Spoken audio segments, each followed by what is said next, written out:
Demo tenan malah lambene sing muni. Kok ora iso bedake antarane swara gamelan karo lambe? Nyelot budek bos saiki.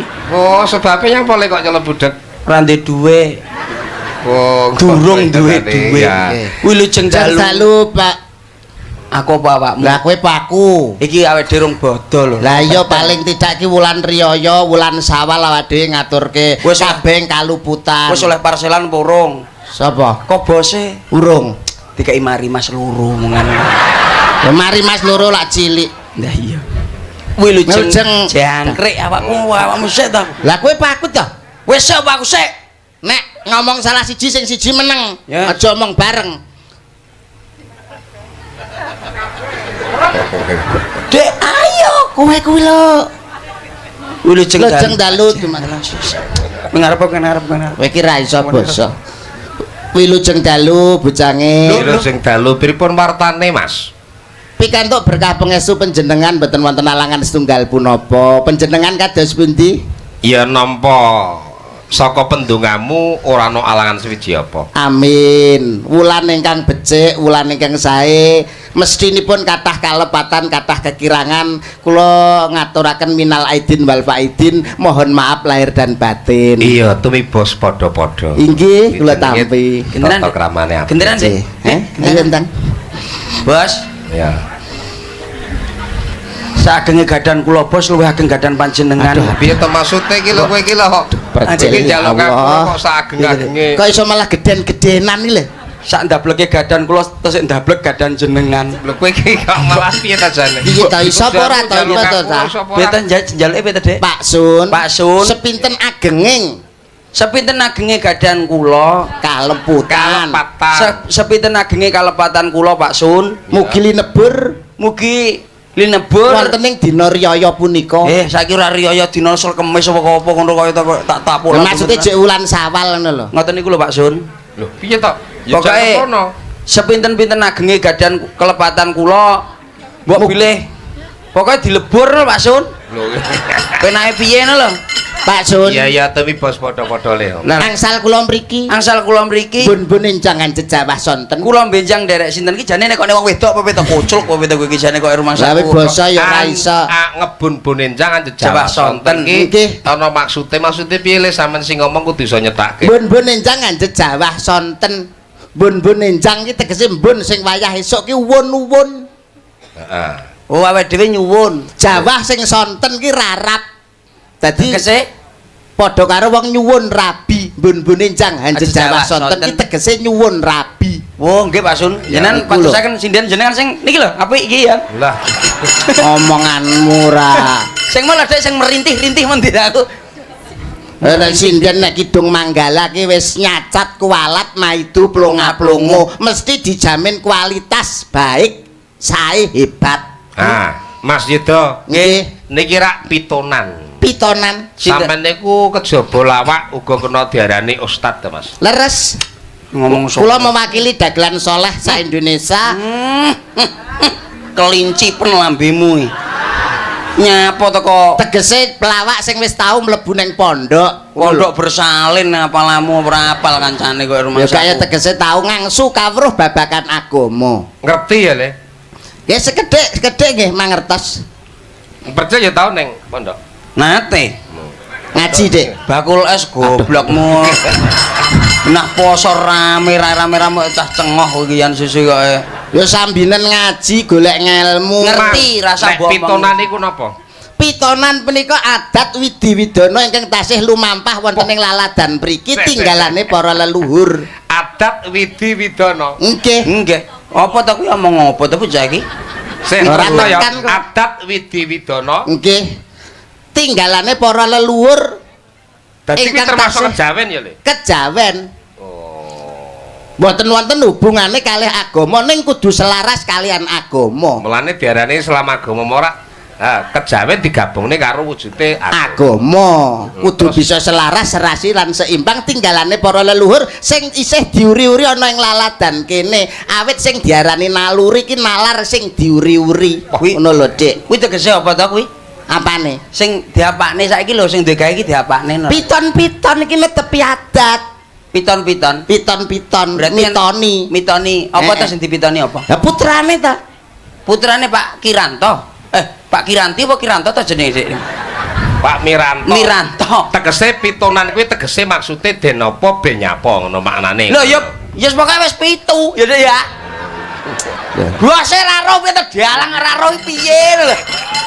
Lah pitonane berarti wis 7. Ben dijelasne Yuda sik usah Pitonan ki tegese panyuwunan utawa pangajap marang Gusti supaya putra sing dipitoni dadosa putra sing piguna. Apa sing diidam-idamke, apa sing dicitak-citake, muga-muga bisa kawujudan lantaran anane piton-piton. Ngono lho. Sing di Lah iki ya Mas sing dipitoni sing cilik wi. Apa iso omong cita-citane apa iso muni deh.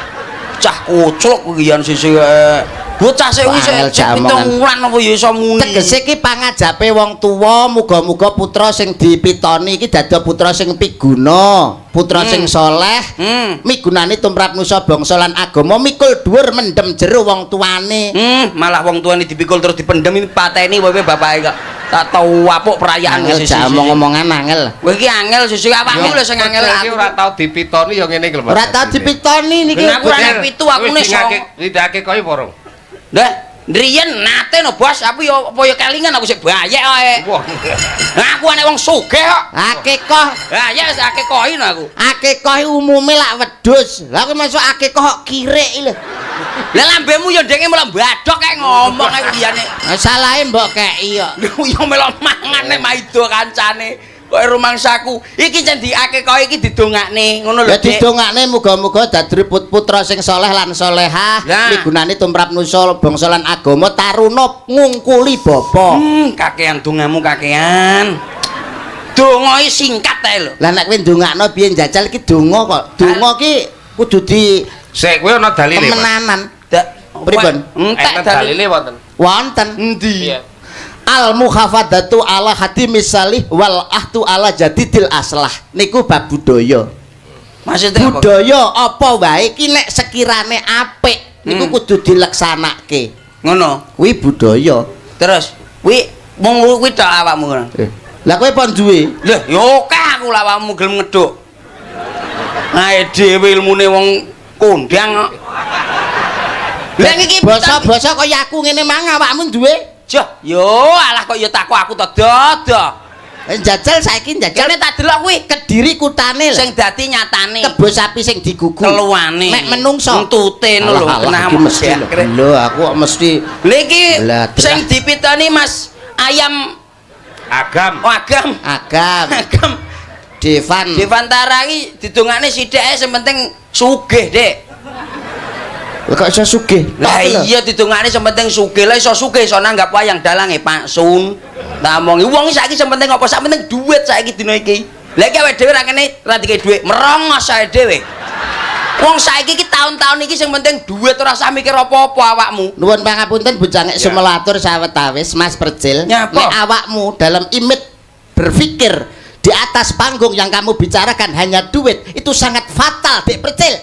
Awake dhewe sebagai seorang seniman sangatlah tidak pantas kalau kita berbicara masalah duit. Rungokno kupingmu.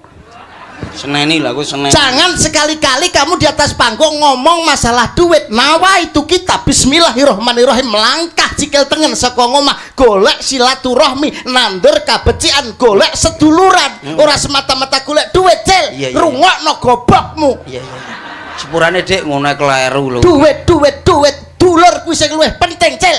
Lha kowe milih sapa ta? Duit. Jangkrik padha ae tapuk lambemu tenan kowe. Maksudnya Ado-ado kok kono ya merongos bensine numpak apa? Nyikmu itu numpaki. Kowe tak seneni kok ketok wedi ngono to, Dik. Ya rumahku awakmu ki milih dulur ra milih duit. Jane kowe nek diseneni Yuda mong ya wedi. Wedi ya. Wedi.